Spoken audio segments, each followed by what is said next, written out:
ایک بادشاہ اپنے وزیروں کے ساتھ کشتی میں کسی سفر پہ جا رہا تھا۔ راستے میں عصر کی نماز کا وقت ہوا تو کشتی دریا کے کنارے لگا کر وضو کرنے لگا۔ وضو کرتے ہوئے اچانک اس کا وضو والا برتن پانی میں گر گیا۔ بادشاہ نے وزیروں کو آواز دی اور کہا کہ اس کا وضو والا برتن پانی میں گر گیا ہے۔ ایک وزیر نے پوچھا، بادشاہ سلامت، برتن کس جگہ پہ گرا ہے؟ بادشاہ نے اپنے ہیرے کی قیمتی انگوٹھی اتاری اور پانی میں پھینک کر کہا کہ اس جگہ پہ گرا۔ وزیر نے اسی جگہ دریا میں چھلانگ لگا دی اور برتن لے کر باہر آ گیا۔ وزیر جب برتن باہر لے آیا تو برتن میں جھانک کر حیران ہو گیا کہ بادشاہ کی انگوٹھی اس برتن میں پڑی ہے۔ وہ حیران و پریشان ہو کر بادشاہ کو دیکھنے لگا اور کچھ دیر سوچنے کے بعد کہا، بادشاہ سلامت، آپ کے اس غلام نے کئی سالوں تک آپ کی خدمت کی ہے۔ اب میں بڑھاپے کے قریب ہوں اور مزید آپ کی خدمت کرنے سے قاصر ہوں، چنانچہ اب میں آپ سے رخصت چاہتا ہوں۔ بادشاہ نے وزیر کو بہت روکا، لیکن وزیر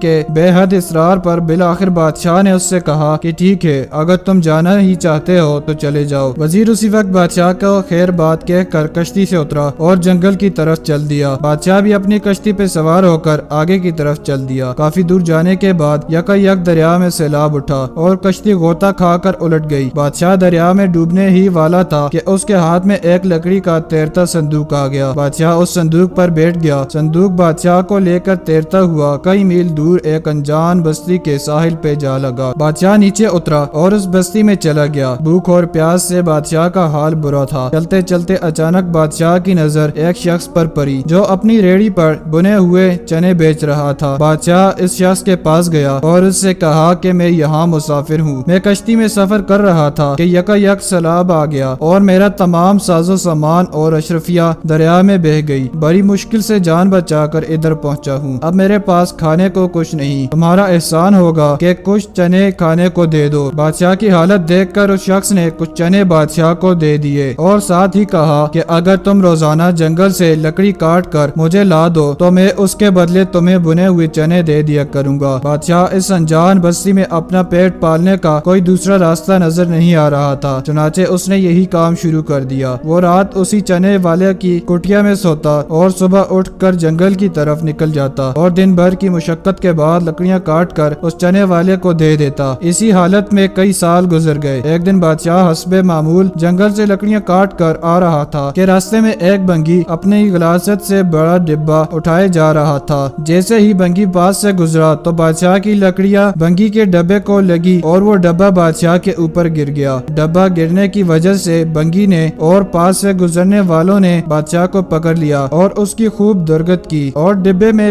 بچی ہوئی غلاظت بھی اس کے اوپر انڈیل دی۔ بادشاہ مار کھا کر دوبارہ اپنی لکڑیاں اٹھا کے منزل کی طرف چل دیا۔ چلتے چلتے اچانک اسے شاہی لباس میں ملبوس کچھ آدمی اور گھوڑے نظر آئے۔ بادشاہ کو اندازہ ہوا کہ اس سلطنت کا بادشاہ گزر رہا ہوگا۔ جب وہ شاہی گھوڑے قریب سے گزرے تو مفلوک الحال بادشاہ یہ دیکھ کر حیران رہ گیا کہ وہ وزیر جو اسے راستے میں چھوڑ گیا تھا وہی بادشاہ بنا شاہی سواری پہ جا رہا ہے۔ وزیر نے ایک نظر اس مفلوک الحال بادشاہ کو دیکھا اور بنا رکے اپنے محل کی طرف چل دیا۔ محل میں پہنچ کر اس نے سپاہیوں کو حکم دیا کہ اس شخص کو پکڑ کر دربار میں پیش کیا جائے۔ سپاہیوں نے حکم کی تعمیل کی اور اس بادشاہ کو پکڑ کر دربار میں پیش کر دیا۔ وزیر جو اب بادشاہ بنا کھڑا تھا سپاہیوں کو حکم دیا کہ اسے نہلا کر عمدہ لباس پہنایا جائے۔ جب اسے نہلا کر اور عمدہ لباس پہنا کر سپاہیوں نے دربار میں پیش کیا تو وزیر نے بادشاہ کو دیکھ کر کہا کہ بس ثابت ہوا کہ ہر عروج کو زوال ہے۔ بادشاہ سلامت، جس دن آپ نے اپنی قیمتی انگوٹھی پانی میں پھینکی تھی اس دن میں بہت حیران ہوا تھا اور اس سے زیادہ حیران اور پریشان میں اس بات پر ہوا کہ وہ انگوٹھی اس برتن میں جا گری۔ اس دن میں سمجھ گیا تھا کہ بادشاہ اپنے عروج کی انتہا پر ہے اور مجھے یقین تھا کہ اس قدر عروج کو اب زوال ان قریب ہے، چنانچہ اس لیے میں آپ کو ادھر ہی چھوڑ آیا اور آج آپ زوال کی انتہا پہ کھڑے ہیں، اس لیے عروج اب آپ کا منتظر ہے۔ اس کے بعد وزیر نے بادشاہ کو گھوڑے اور تحائف دے کر اپنی سلطنت کی طرف روانہ کر دیا۔